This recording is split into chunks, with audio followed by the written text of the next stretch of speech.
Hello, Enrica Eshkabok here. I am a woman who rules with a new leaf.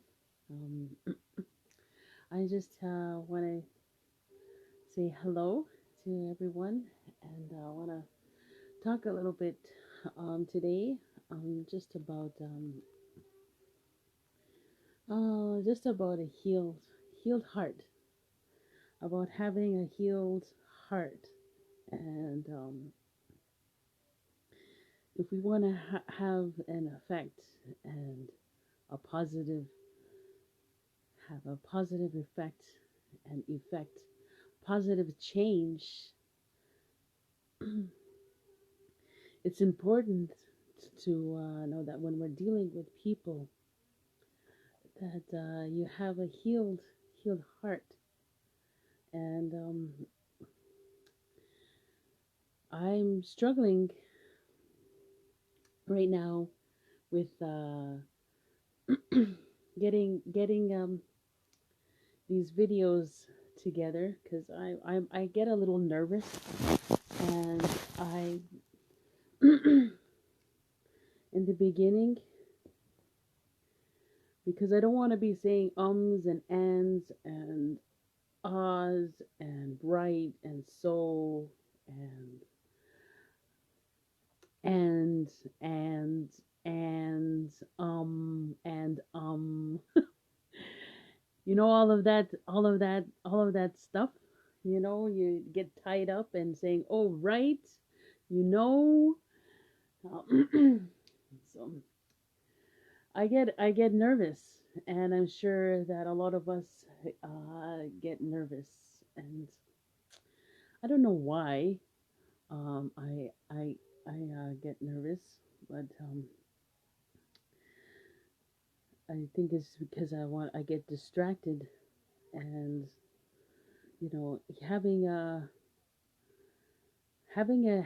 healed heart, and when you're dealing with people and to be an effective leader, is it's important to look at yourself and to look at if your heart is healed or not. Mm. And just to recognize some things, where you when you're operating in an area that your heart may not be healed. um, it's it's hard dealing with people. You have a hard time dealing with people, and things trigger you. And if you're going to be an effective leader, you have to be able to show that you can be consistent and you can be in balance. Being vulnerable is is good, and to be transparent and to show that we have weaknesses is good. But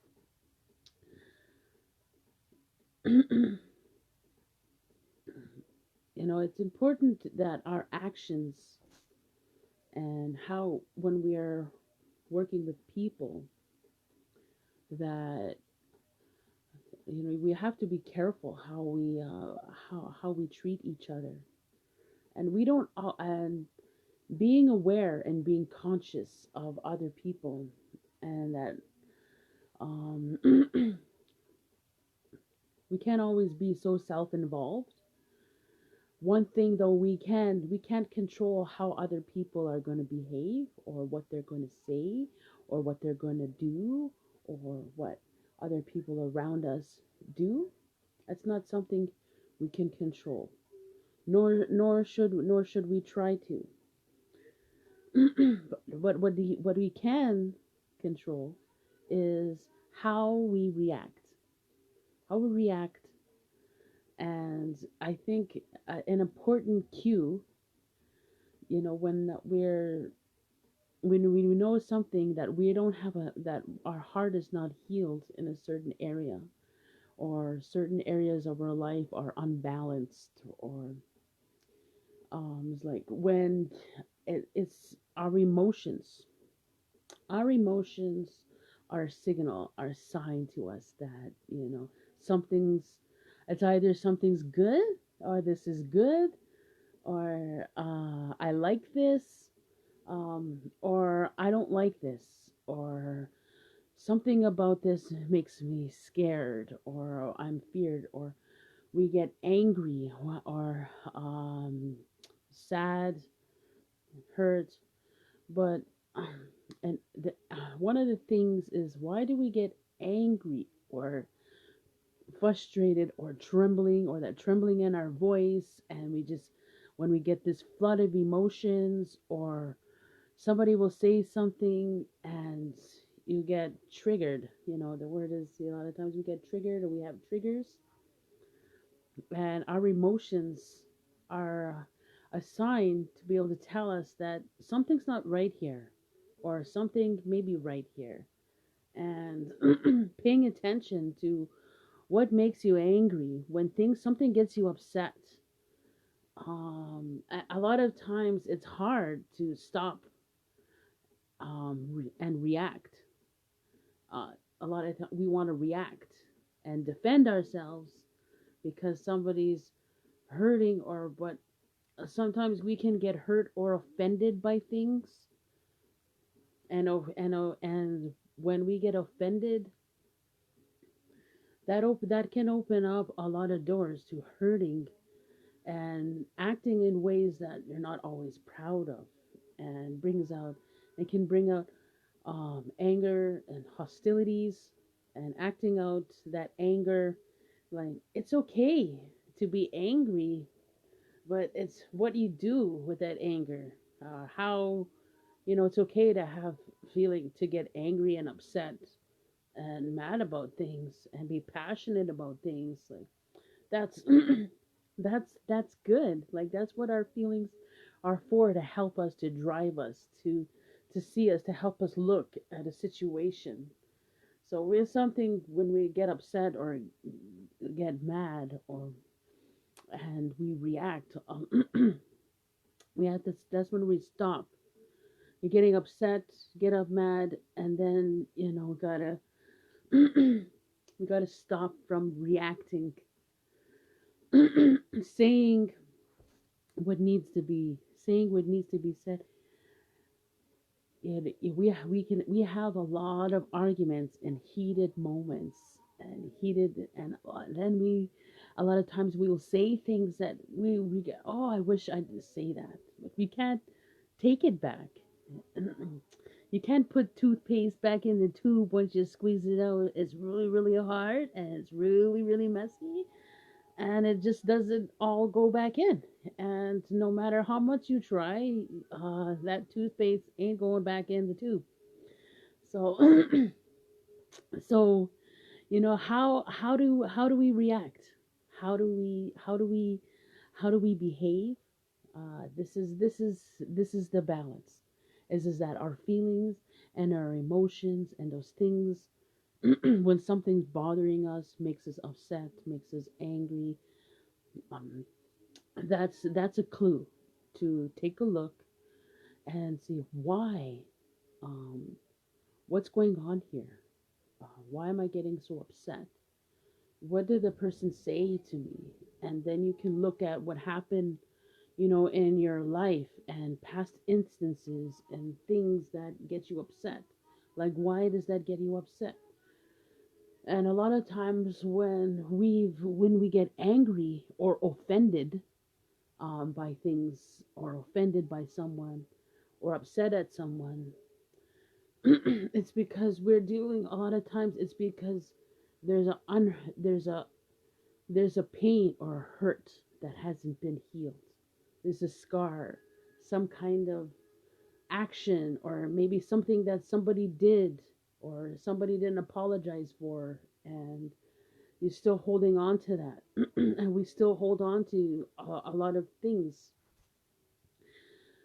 And when we get upset and our emotions arise, or we get offended, or somebody does things that may seem unjust or not right to us, because a lot of times when somebody offends us, they don't even know. And when we offend people, we don't even know a lot of times. So, and it's just, having that respect that people go through things. We don't know what someone else is going through.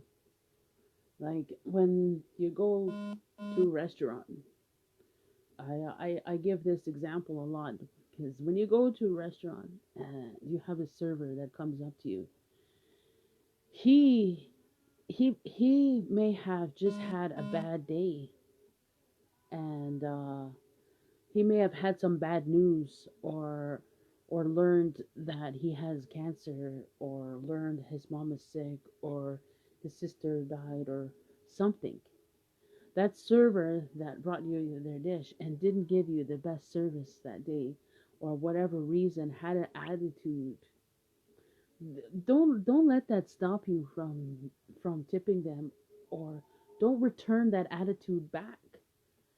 Instead, return rudeness, or what we can perceive as rudeness or ignorance, return it with something.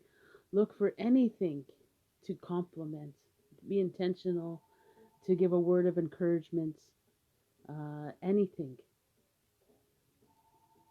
And that's just my word for today. Being gracious with people, and giving people and offering grace. And grace is unmerited favor. And what that means is that you give somebody something even though they don't deserve it. Even if somebody has done something to you and has hurt you, then it takes that little that and it'll take every ounce of strength in you to be kind, and not react bad, and not get upset back, and not fight back. It's hard, to keep our mouths shut when we want to argue with somebody and prove that we're right. But I think, one thing that I one of my mantras that I like to live by, one of the, you know, is it is is your being right, is my being right, uh more important than peace. Is having peace. I think having peace is more important than proving that I was right or that I'm right. You know, Sometimes it's better just to be quiet, and not not not argue, not fight back, and not have to prove you're right. A lot of our younger generation nowadays, I know when I was growing up and adults would ever talk to me, I was told, don't talk back. You don't sass. You don't talk back. You just say yes. And even if they were wrong, the adults, we said yes. Um, because it was a respect. We have an elder, and it's a respect. And yes, kids, and us, yes, they need to be respected and have their voice heard. But respect a lot of times is is is a hard road to live. We want a lot of times everyone to respect us,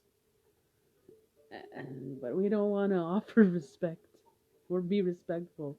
We want to prove that we're right, and argue that we're right, and that you know and you need to do right by me because you've wronged me. And a lot of things that have happened, that may have happened to us, um offering forgiveness, and offering grace, and offering gentleness and kindness goes a lot further than reacting in hate, and it does so much more good and gets so much more done. And I argue, I say this right now, because I had a session, a class today, and in one of my classes, uh,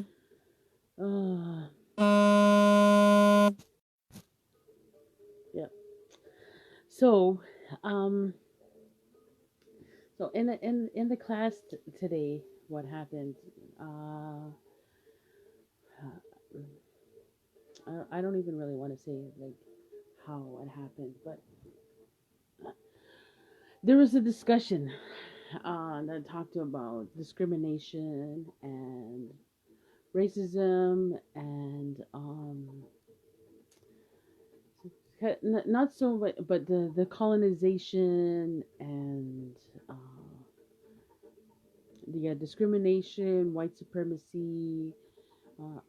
It was just it was a very delicate conversation, and um, a friend of mine a lot of times she'll get can get triggered, by the conversations, and we're learning a business, to have a business model or a business plan, or we're learning about professionalism and that kind of stuff. And the discussion and the instructor kind of um talked about um let me see talked about, she asked for some criticism. If you could give me one negative comment or something, she asked us to share with her. And you say most of the people in the group are indigenous, and one person isn't in the group, and the teacher or the what instructor, mentor, whatever you want to call her, she was she's and you say white, or we can say white bread, and she had no problem with me calling her that, and she admitted to the fact that she really didn't know anything about indigenous peoples or concerns or issues or culture, all that kind of stuff. And and and it just brought out some topics, and I think like, and I think, why is that? Just asking her, I said, you come and you admitted that you don't really know anything, and that's a good thing. But but the conversation kind of went sour, in and I think, it's okay, to advocate for, our rights as indigenous peoples. But I think we have to raise up leaders and encourage leaders, and be kind, extra kind to our white friends, non-indigenous friends, and build relationships and friendships with non-indigenous peoples, and explain to them and teach them and encourage them and embrace them when they embrace our culture. Don't get mad at people when they talk to our languages and they want to acknowledge our ways, and they want to acknowledge us, and then we say, oh, they're trying to be wannabes. Really?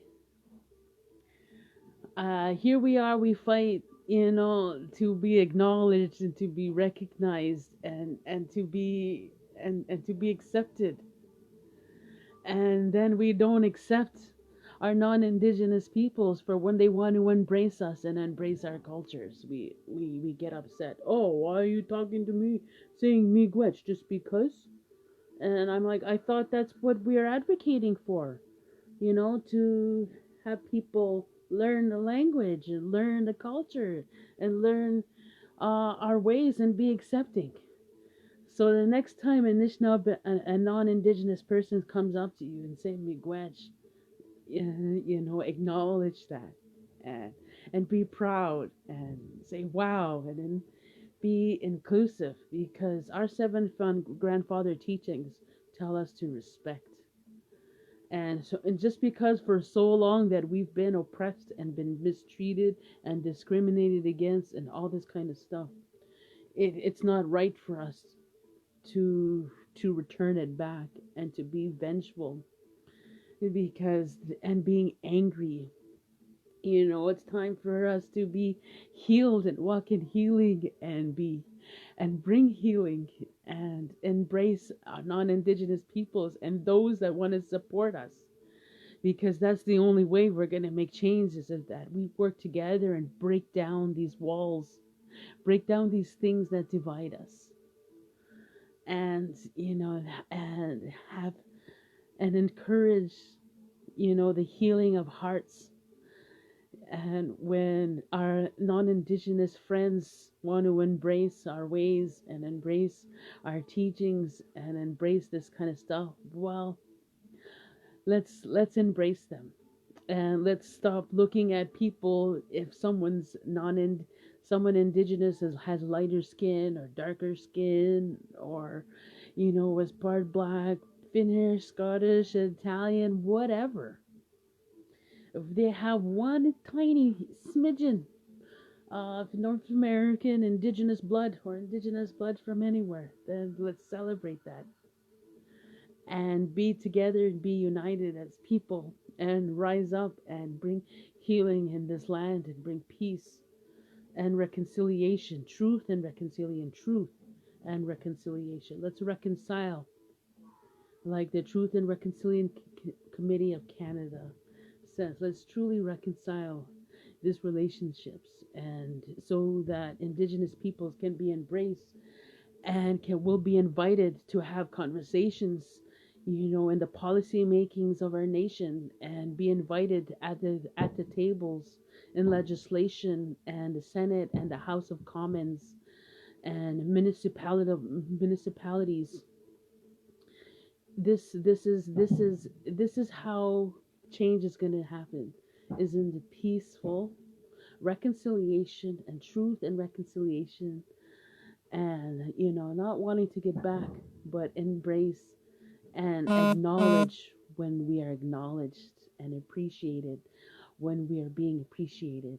And and let's encourage more of that, more togetherness, more unity, and reconcile this hurt, and stop being victims, and let's start being healed, and together. Thanks for listening, and please share, and I hope you all have a great, wonderful rest of your day. And yeah, teachers strike.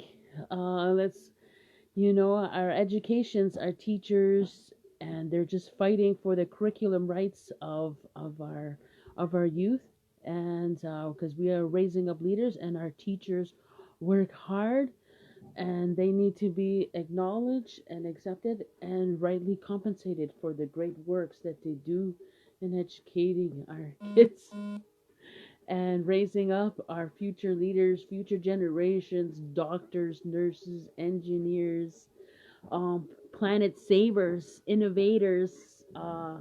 Yeah, so let's support give us support to the teachers, and hopefully, and let's all get down, and for those that are prayer warriors, well, let's pray that something good comes out of this, and that creator's best possible plan will come out of this whole ordeal. And I just thank you all for for listening.